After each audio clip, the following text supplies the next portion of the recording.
Hey everyone, what's a NeoNephos? It could be Europe's Declaration of Independence. You're watching Techstrong Gang.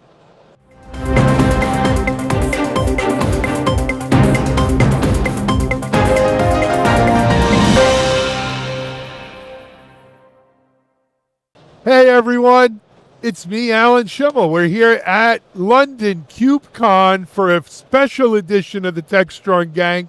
So we've pulled together a special edition of the gang.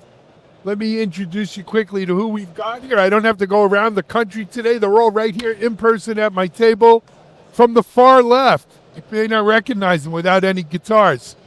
He is our, what is he? He's our Futurum VP analyst for DevOps. Mitch Ashley. Hey, Mitchell. Good to be here. Good to have you here. Representing the Mile High. Representing the Mile High. The Mile High in London. It's not legal here, Mitch. No. Be careful. Good thing you told me that. Yep. Next to Mitchell, he's watching the Yankee game on tape delay here, but he's our Chief Content Officer, Mike Vizard. Not happy. Yankees dropped 2 in a row. Trying to figure out what this Rounders stuff is all about. Yeah, okay. It's the torpedo bats. Next to Mike, he's usually at home in Austin, but he's also here live in London. VI, Principal Analyst, CTO, and Futurum Analyst, Guy Currier. Hey, That's Guy. a lot of titles. Good to be I gave you a here. lot of time. Yeah, representing Open Carry here in London. Open carry in London. They don't have open carry in London. The police don't even have. Between you and him, we're going to need to hire send guns, lawyers, and money. Well, I think they circled us all up together, corralled us, see if we get out of the country or not. Well, Without I'm afraid after my getting- says they're waiting for me when I get the passport on the way home. Exactly. It's not I so may much wind getting up- out as getting back. Yeah, I may wind up in El Salvador or back on a plane back. I think our van is waiting for us. That's, Jeez. I hope make sure there's no masked men or anything. Anyway, look, I teased this NeoNephos. NeoNephos. Mike, what are we talking about? So the Linux Foundation Europe, which is an arm of the Linux Foundation in the U.S., I feel compelled to say it's an independent subsidiary that is based in Europe without U.S. connections. or at least oversight. Yes. But anyway, they launched yet another foundation that they're calling the NeoNephos Foundation, which is committed to helping organizations build their own data sovereign IT platforms, or a cloud, as you might say, using open source technologies. And it's being led mainly by at least the 2 names you might recognize are SAP and Deutsche Telekom. And the whole goal of this thing is to ensure independence, as you said, and no dependency on any other country for technology. And I can't help but wonder if this is the first shot that will be heard around the world, and we'll be seeing more of this. I think this is a clean room version of a stack and of companies that are based here on the continent and on this side of the pond that will not be subject to any American tariffs or export controls. And if you are Europe, I watched Ursula van whatever. She's the head of the EU, chief officer of the EU. Ursula van, I forget her name. But it's clear if the U.S. is gonna, and not the whole U.S., if the U.S. administration is gonna push this tariff issue, the Europeans are gonna do what they have to do to be independent. And I will remind you that from a population point of view, it's very close in size to the U.S. From a GP, not GPR. Gross national GDP. GDP point of view, if you add it all up, it's not the U.S., but it's still a sizable block. And I don't blame them for doing this. I think this is a prudent move on their part. I think, Guy, that everybody's going to wind up doing this, but how far will it go? I mean, will New York City declare its own stack and say, I don't want any components from Florida? Well, right. So I wouldn't sovereign blame them clouds, either. sovereign clouds have been around for a while. Yeah. Right. Okay. My initial take on this was not quite the geopolitical one yours is, but I think you're onto something. Why? Well, so sovereign clouds have been around for a while. In fact, Oracle in particular has been building sovereign clouds for various countries, or for healthcare in, healthcare regions, that sort of thing, for quite some time. What's really interesting here is seeing this sovereign concept or these sovereign architectures come into a very open source, very collaborative, very, let's say, democratically oriented community. That is significant. I don't know if it's coincidence or reaction to the geopolitical situation, but Now who's being naive? me, or as some might say, neutral. Okay. But I'm literally No coincidence. literally I don't know, and I don't know if you know, Alan. Like it's certainly something to accelerate at this point. So let's talk about how fun this could get.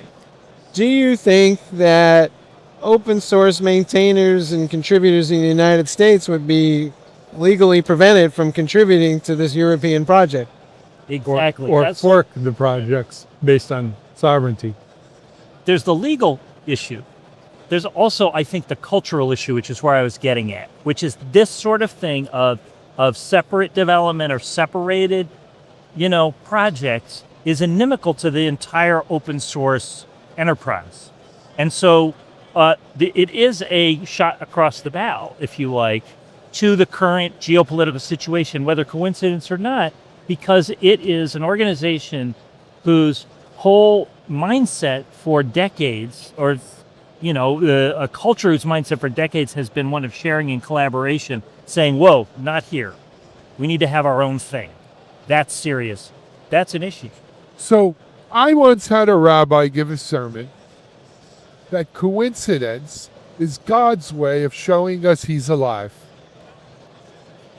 This is no coincidence. Let's really be clear. This is something that was planned because what the U.S. has done here has been planned. But this goes back to supply chains and COVID. It goes back to the CHIP Act, and it certainly goes to what's been coming out of Washington for the last 3 months. If you are Europe or China or Japan or Korea or Mexico or Canada, you cannot count on anything being done in the U.S. being available to you without strings. The same way, we could you imagine if we produced all the chips in the world, what kind of blackmail would be going on if for countries who wanted chips? You don't think that this can be done with software? So I have more fun. Go ahead. What country does Linus Torvald live in? Linus? Not the U.S. Finland. Finland. So Right, he's finished. So what happens when he wakes up one morning and decides to, maybe we need a little sovereignty control for Linux too, and maybe he says, hey, you guys outside of this region, you're on your own from now on. Just saying that as a theory. So here's where this, if you But this play is where this out, trade wars go. yeah, if you play this out, we go from sovereign clouds to S3, not Amazon S3, AWS S3, but sovereign software stacks. That's essentially what we're talking Yeah. about. Here's the software architecture for our national presence, whatever that domain is. It's in our interest, financially, security, whatever it is, military interest. And you end up with all these variants of different stacks where today it's, Kubernetes, yes, there are distributions with still Kubernetes, but things start getting forked because we don't want to share this with this country.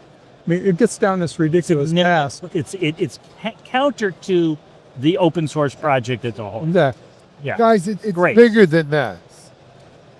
Yeah, it is The bigger. world we all grew up in is the post-World War II world, a world order actually established by the United States. Like you had things like the United Nations and the Anti-Tariff and Free Trade Acts and the World Trade Council, WTC, and the World Court, and all of these institutions that we've grown up that have brought in the greatest years of prosperity that humanity has ever established, that though there hasn't been total peace in the world, there's been less wars and killing in the last 80 years than ever in the history of humanity. You're talking about junking that whole world order because one man might be a foreign agent of another country. So then you just brought it down to the specific now. And I mean, like, yeah, it is. It's very yeah, specific. so- That's what's going on here. Let's not get highfalutin, right? People wax poetically about what the Nazi Party was until they got taken away to the chambers. yes, but this is a time of change. It's a time of, actually, Mitch, you and I were using this word earlier when we were just talking about this show, this sort of, or I used it, which is this sort of chaotic moment.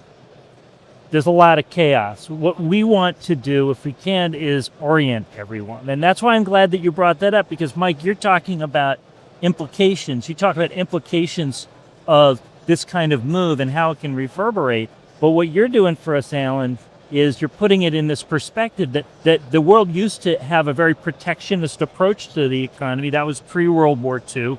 In fact, it was, something that happened a lot during the Great Depression as a reaction to the Great Depression. And then No, it started before the Great Depression. and during World War II at Bretton Woods and what followed that, all of these economic moves to open up the world economy and ultimately led to the peak of globalization right before the Great Recession. And I think this particular move, NeoNephos, this closing off, this walling off of an open source project, is an example of a pulling back all around the world, led maybe by the United States and by the current administration, pulling back from globalization. And that's what we need to deal with, whether it's just on technology stacks or it's on business or organizational goal. We just need to develop a vaccine for NeoNephos. Oh, those people aren't in the CDC anymore. Oh, that's not a pause to me. So the whole thing does make me sad. It makes me incredibly Let sad. me be more blunt. It's stupid. Not the reaction, but the situation. I totally get why Right. EU would do this. Yeah, it's true. I'd be like, hey, if you're going to be a wild, crazy fall off the end of the earth, we don't know which side because you think it's flat. The winding is round. We're going to build a round world. You go live on your flat U.S. Earth, right? Let me be clear. Donald Today, Trump. the EU. Tomorrow, the world. Oh yeah. I think the world is, and a lot of, to his point, has already done this. I think China has its own sovereign cloud kind of mindset in play. I think we're already seeing the balkanization of this whole structure. But I wonder the following. Go ahead. Will individual people follow the rules, or will they say, screw it, we're part of this open source community, it's bigger than all of you countries, and we're going to work together whether you like it or not, unless you're going to come and actually arrest me for writing code? They got plenty of masked men. No. Apparently they'll pick you up off the street. So yeah. With Pull your masked men. fingers off the keyboard. I don't know why not. Look, I think you're right. We're in a little bit of a chaos time. But a new nature abhors a vacuum. And a new world order will emerge. Maybe without the U.S., certainly without the U.S. at its There's help. action. There's an opposite and equal reaction. Right. And Newtonian. you could see China Oh, filling that vacuum, partnering with the EU. I think they already are. I think globalization may have died, and what we're going to be left with is a lot of international instances of companies. So I'm going to have 10 different arms of the same company that are going to all have different infrastructure because one's in this unit's in Europe and my other unit of Chevron, for example, is in the U.S. and then I got another one in Venezuela or whatever. Here's the thing. People and countries want to trade. China's going to do business with Europe. Japan is going to do business with Europe. Europe's going to do business with South Korea. Africa they need aid. They're going to do a lot of business with China and Europe, people who are giving them vaccines. Yes, vaccines work. So what you're risking here is really the U.S. being a rogue nation. After all these years of calling North Korea, Iran, a rogue nation. And it gets worse and we're threatening to slap tariffs on countries that are trading with other countries that we slap tariffs on. So it's just going to escalate out of control. I think that is the balkanization is an immediate like that, but that I think is a intermediate step towards the emergence of a new world order. Plain and simple. So I think we're entering into a phase of U.S. could look like China 20, 30 years ago. You wanted to do business in our country? Come build your factory in our country. Maybe the government will own a little bit of it, and we'll put the, Alan Schimmel, the czar of partnerships with the U.S. government on your board, right? I mean, I don't want to be too extremist, but I mean, ultimately, if you really want to say, close the border, close the walls, build the wall, right? That's what we look like, because we look like China. And it's hard to imagine how this all has an outcome that's better for anybody. Well, when you say it makes you sad, that's the sad part. Who are the losers here? We all are. We all are. Yeah. You know, when I was a little boy, Just yesterday. When you were thinking about globalization and well, I wouldn't think about globalization and software. But, I'd watch Star Trek. And what a wonderful world. You had the Russian guy. Chekhov. Yeah. You had the Japanese fellow. Sulu. Yeah, I didn't buy into the Vulcan thing. I'll tell you the truth. I didn't think we'd have aliens. But the idea of a world that comes together to do good things, cure cancer kind of stuff and explore space and do things. I just want to remind you, even in Star Trek, they had the red shirts. They were the one that got sacrificed. The security guys. So, the security guys always got sacrificed. exactly. I thought they were engineers. Yes, I know. I'm trying to not say that. I didn't want to tell him that. Thank you very It's much. personal. But, it's a shame that what instead we're going to have is just a race of all these nationalities, countries, territories, regions, trading blocks competing against each other. And I know that's what the present U.S. administration may want, but it's not what's good for humanity. And we will reinvent the same tech 10 times over for 10 different sovereign clouds. Yeah. Each will be done slightly differently. And then One of the things that you asked was, are people going to follow the rules? Okay? No, they're not going to follow the rules. We know they're not all going to follow the rules. The sad part is the friction that this kind of this broad organizational action, whether it's a government action or in this case a non-governmental organization or even of a large company, that kind of action that puts friction into development, it puts friction into the collaboration. It makes it more difficult. So, and then, of course, this is the mother of all forks, right? Like now you have all kinds of comparisons and oh, they're doing this, maybe we should do it. Do we recreate it? Where do we get it from? That increase in chaos. there will be an underground software development community that will be actively resisting, and they will prefer to work together. I hope so. Someone in Russia will steal the American code for Kubernetes, and we'll get something that looks like really close to a Kubernetes in Russia, just like the space shuttle and the Russian version of it. I'm serious. Think about intellectual property, right? Yes, there's laws between countries, and we deal with that issue today. It's not like it is with China, where it's like open season on anybody's intellectual property. They're great at copying stuff. That's what they do really well. Is that a future that we're headed towards where I don't really give a crap? It's the breakdown of the world. So what you guys are talking about is world order. It's a breakdown of the world order and everything that goes with, right? Geneva Conventions, International Court of Justice, war crimes. I'm gonna steal code too, right? More aggressively. I mean, there's gonna be more espionage because people are gonna be There like, are. it's gonna be like, I remember I'm in Germany and I'm walking down and through this military museum they have, and I turn the corner and there's a VAX computer system. It was a knockoff of the one that Digital built back in the day, and the East Germans had reverse engineered it and built their own. Yeah. And that's how they kind of did it, and we're just going to see more and more of that. Until we steal theirs.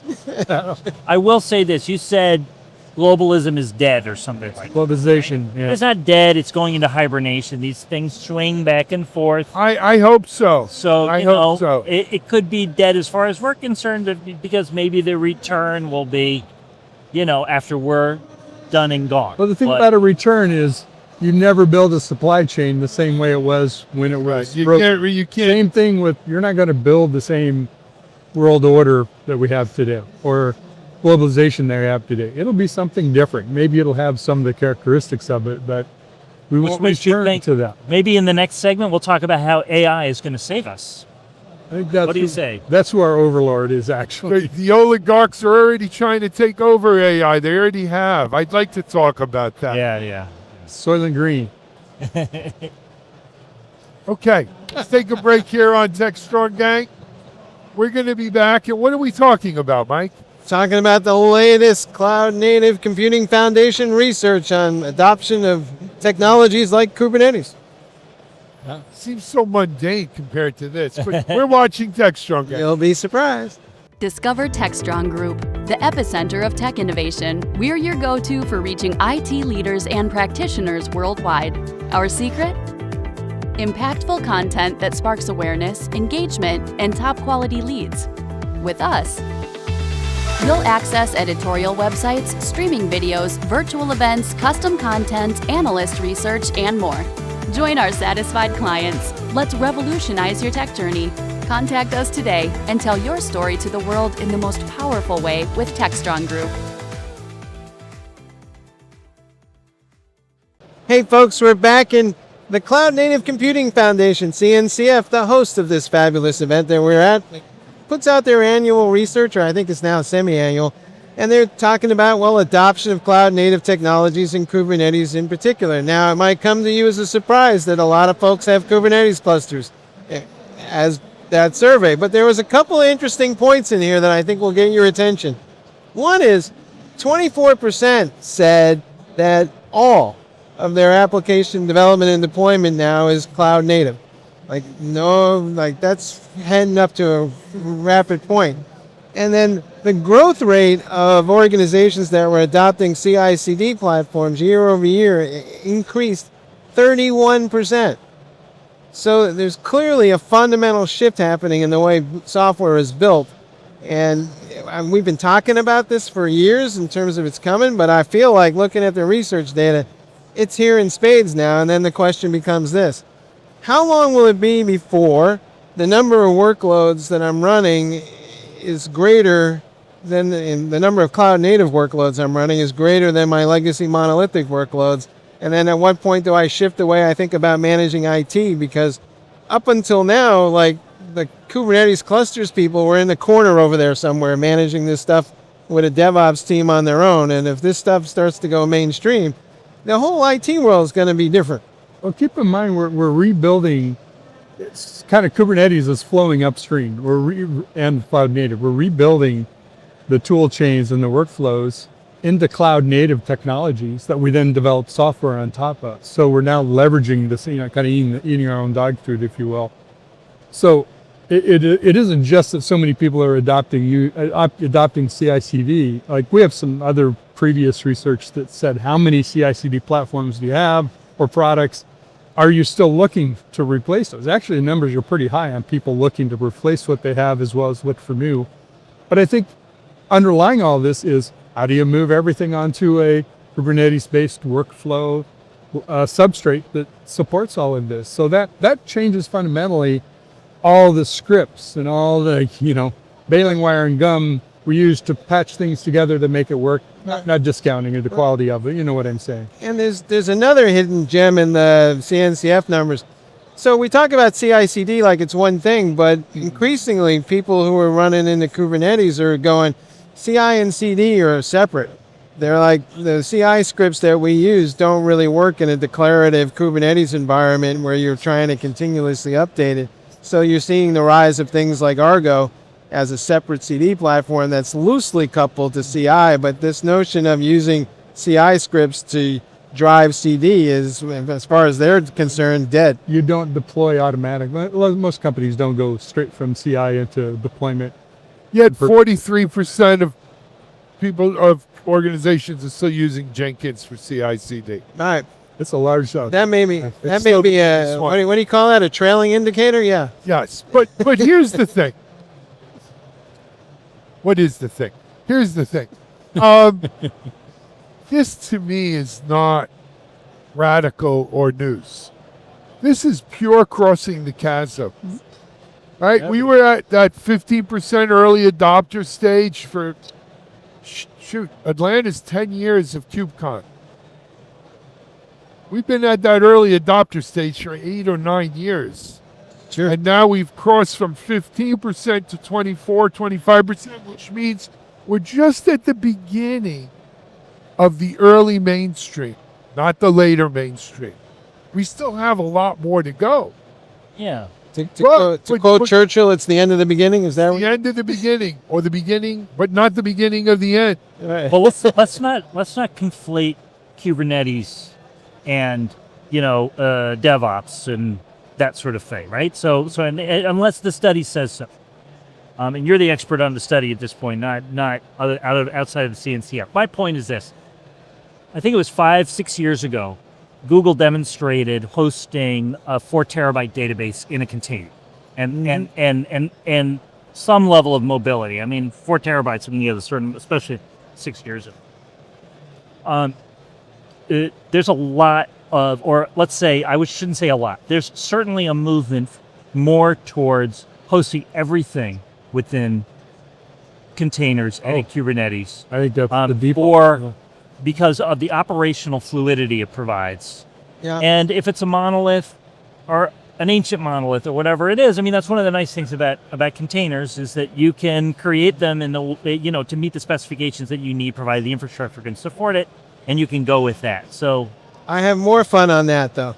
So Red Hat is over here talking about this. So you're talking about stateful applications in containers. You can run them on Kubernetes, and those are like databases and that kind of stuff. And that's gained a fair amount of traction in the last few years. But now Red Hat's over there saying, hey, all these AI workloads out there, they behave radically differently from all the existing database structures that are out there. And the way we've been managing data needs to fundamentally change, and it's going to be a lot more dynamic. And their point was, we're not prepared to manage data at that level of dynamism. I agree with that. In the current. Right? Oh, data gravity has been a serious issue for containerization. And we talked about data as gravity, and I think the point is data and code are kind of now intermixed, right? I mean, you talk about LLMs and or machine learning for that matter, because you're grooming algorithms, you're grooming data for the algorithms. It has a different kind of frequency that it operates in terms of developing that and pushing it out through a pipeline and into production. That doesn't quite fit the software iterative pipeline in the same way. So I think we've got some, how do you make these two frequencies work together? Because they do need to coincide with some deployment at different times. But I think to your point is the data that we're driving this from, whether it's front-ended in RAG or it's in the back-end in models or secondary databases, we're getting ready for that to take the next level of explosion of the amount of data that we're accessing. And managing that's going to be like a friggin' nightmare we're not quite ready for. So, first of all, let me say this. The adoption rate for DevOps, I think, is much higher Very nice. than the adoption rate for Cloud Native. Yeah. Secondly, one of the themes, I've been stuck here at this table doing interview after interview after interview now for 2 days. For you, I feel bad for you. It's hard, especially in these chairs. But that being said, a theme that I've heard over and over again from the people I've spoken to is that Managing Kubernetes at scale is the issue of the day here. Yeah. Do that. Yeah. Right? And we have Microsoft's coming out with a Windows interface for it. This one's coming out with an AI for it. These guys behind me here got another thing. Everybody wants to be able to manage Kubernetes at scale. Tells me two things. Number one, no one really has a great solution. Otherwise, these other ones would go away. And number two, it's a real problem. That's the problem. Yeah. And I would say, what's the greatest obstacle for that 24% to turn to 77%? Managing Kubernetes at scale. I do not disagree. But I do feel like I have been like in a play, like waiting for Godot for Kubernetes now for like 8 years. And it's finally starting to come in. Starting out. Hey, Godot, how you doing? I feel like, well, we've gone from That play would be completely ruined if Godot ever showed up. we've gone from Kubernetes as something you do for cloud native applications, right? And initially microservices, now it's any kind of workload. But it's really become part of the infrastructure layer, the stack that's the infrastructure. That's one of the things I see here.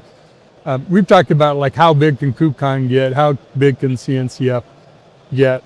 It feels like to me there's really kind of two. Let's talk about infrastructure, because infrastructure, people want to create things that you can build and run anything on, right? And you got developers that like, I want to abstract that away. I want to do the things that I want to do, whether it's AI or the latest software architecture.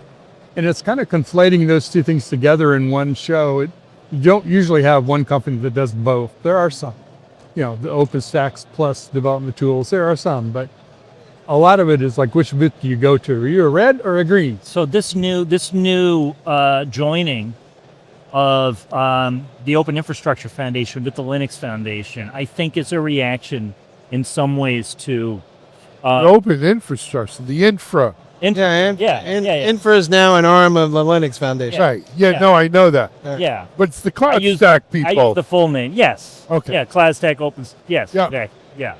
OpenStack. Yeah. Right. On stage this morning at the show, at the keynotes, the Apple engineer, who was part of a little discussion with an engineer from Cisco and one from Zobi, she highlighted multi-cluster management and infrastructure provisioning, as two areas that need attention and investment right now. Yeah. And it's really interesting. You're echoing something that's been on my mind, especially during this show, but for a little while, which is we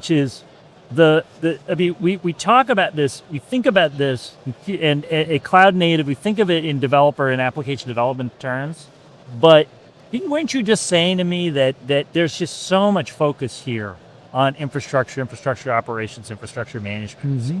And it's important. It's just, that's a whole different domain than building applications, whether it's with AI or not, No, but infrastructure's sexy again. We see it. That's why we launched Techstrong.it. Absolutely. Yeah. Infrastructure is sexy. It's being remade. It's now Kubernetes.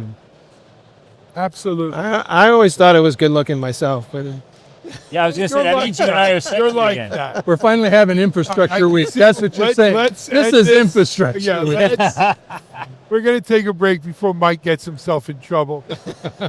We're here at KubeCon. We've got more Techstrong Gang. Hold on. SecurityBoulevard.com is the leading resource for news, analysis, and education on challenges facing the cybersecurity industry.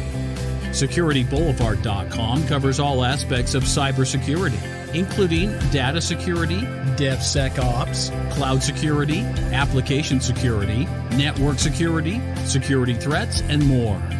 SecurityBoulevard.com has the largest selection of security content, featuring breaking news, blog posts, podcasts, and more.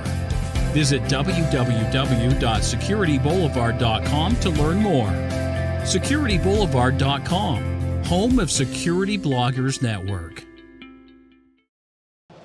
all right, folks, we're back with our third block, and as we discussed earlier, technology is not immune from cultural issues, and we're here at KubeCon, and people are talking about DEI initiatives and things like that, and you would think that, this being Europe, that none of these issues would find their way here based on what's going on in the U.S. But lo and behold, we're having a bit of a controversy here over this. And Alan, walk us through it. So I am the social conscious of the gang, aren't You are? Oh, Yeah. thank God somebody is. Thank God. Anyway, here's where I am on this. And you guys could agree with me or not. You're all free to take your own opinion. Whether it's politically correct in the U.S. or not, DEI is the right thing to do for a lot of reasons. All one has to do is walk around this conference of 12,000 plus people or any other tech conference to see why we need DEI. Why is it 80% white males? As the four of us here are. Why don't I have a person of color here? Why don't I have a woman here? Because I couldn't find one. DEI is a need that's real, and it's not, frankly, just in tech. It's in so much. There's so much that's been done in our culture over the hundreds of thousands of years that there's a reason why we do it. However, in the U.S. at least, we've decided this is no longer a worthy objective. It's no longer a worthy goal. And I say in the U.S., not in the entire U.S., but by the U.S. government has decided this. And so they have issued, not Congress, mind you, not the judicial branch, but the executive branch, has put out some executive orders which are of dubious enforceability, that to remove all references to DEI in our education, in our public works, in our government websites and so forth. And what they've done, let's face it, has been frankly disgusting. Our educational Taking down institutions. heroes of this country because they were black or women, firing career-long military people because they were black or women and they decided they weren't good enough for the role. That's nonsense. But it gets worse. Because what they've done is they're pressuring American companies to go along with this brown shirt fascism. And it reared its head here in Europe. At this conference. At this conference, because the CNCF has always promoted DEI. They have 4 or 5 groups within that DEI umbrella that they promote. One is the hard of hearing and deaf people. We've interviewed them here. Amazing group of people. The I always get my initials wrong. I apologize. LGBTQ community. Like we're still fighting about this. Get out of people's bedrooms. Number 3, women. Why don't we have more women in tech? And number 4, people of color and other minorities. Again, one just has to look around here to see for yourself what it's about. Now, it's one thing if you've got a bad apple in government who's doing it. But when you start using that as leverage to pressure companies, it's trouble, as I said. Now, they have a DEI meeting here of the DEI group, and folks at the meeting are told they're not allowed to take a picture of Google's logo, because though Google paid money to sponsor that DEI thing, I guess that came in before they got their marching orders from their Führer-in-Chief, they gave the word that they didn't want their logo or named user associated with DEI. Shame. Shame on Google. Shame on you. You were willing to write the check, but you won't have your name on it? What does that make you? What does that make you? That's terrible. But it goes beyond that. Some of the folks in that community wrote to the CNCF and said, we need you now. We need you to come forward and say we support DEI initiatives. Crickets from the CNCF and Linux Foundation. Shame on you. Shame on the Linux Foundation. Shame on CNCF for not coming forward and saying, yes, we support our DEI initiatives. We support our communities. It goes beyond here, though, and technology. the biggest law firms in our country, and you know lawyers, I know lawyers. We don't kowtow and give in. That's when we fight. The biggest law firms in our country have, rather than incur the wrath of our totalitarian government, have decided to do tens of millions, hundreds of millions of dollars of pro bono legal work to further the aims of this administration, rather than give in to DEI. And these law firms were picked, specifically called out by EO, which generally Executive a court will- order, just yeah. right, yeah. Right. But generally, when you call out a specific firm, not a class, it gets thrown out in court if you have a real court. And they've decided to just bend the knee. I'm telling you, this is Germany, 1933. If you don't stand up and speak out, you're not going to have a chance to do it later. We need the leaders of our corporations. We need our tech giant corporations. We need our leading law firms. We need each and every one of you to stand up and speak out. You think you lost a job to someone because they were a woman or a person of color? Perhaps you did. But I guarantee you that those people and their people have been through more.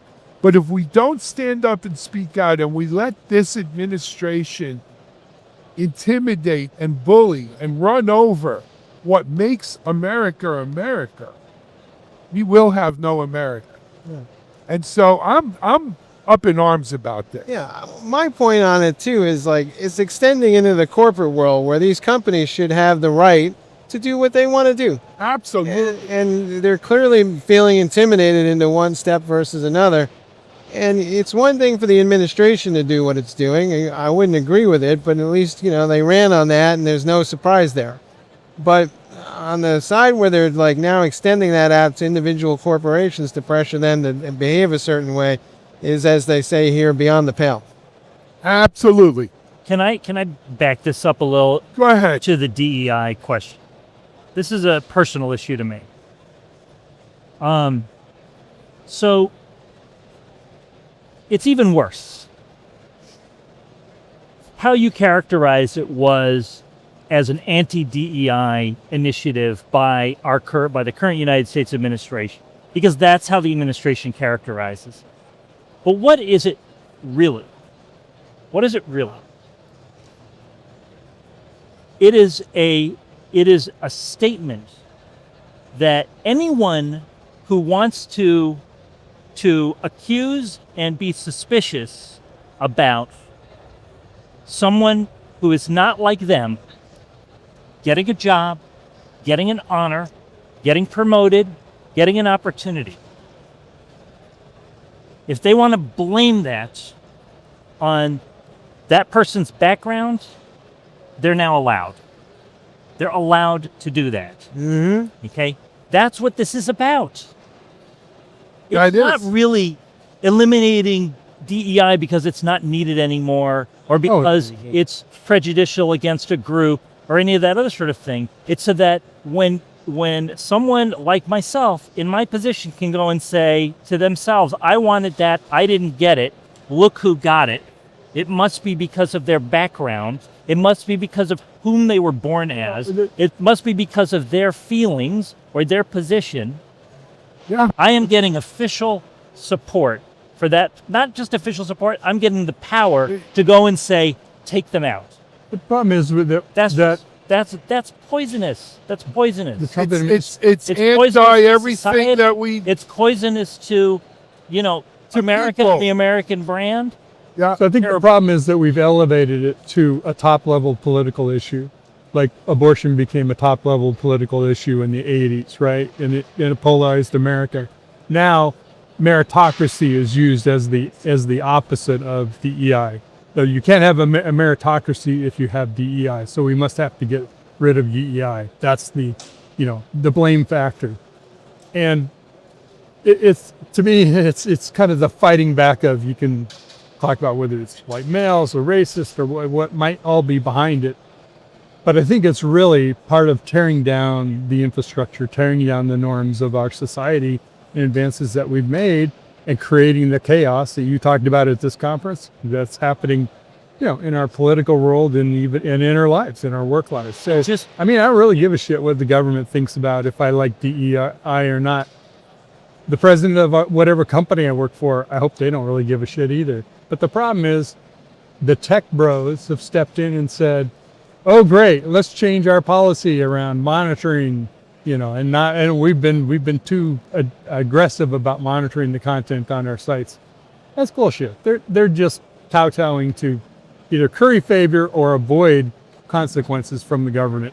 That's not right. Yeah, and I want everyone to be suspicious about the story that is being told, or the stories that are being told, the reasons and justifications being given. When we repeat that language, we can, even if we are arguing against it, we are allowing that story to continue. Understood. The story here is, I grew up thinking I deserved something. I'm not getting it. So it's not my fault. It's not my fault. Yeah. And let's be realistic. There are lots of things that you deserve that you don't get, no matter what your background is. That's life. To his point, though, the meritocracy that we're talking about is stacked, right? It's leaning into a particular viewpoint that says, and this is our definition of meritocracy. Not really a meritocracy. It's really a meritocracy. Right. It's not a meritocracy.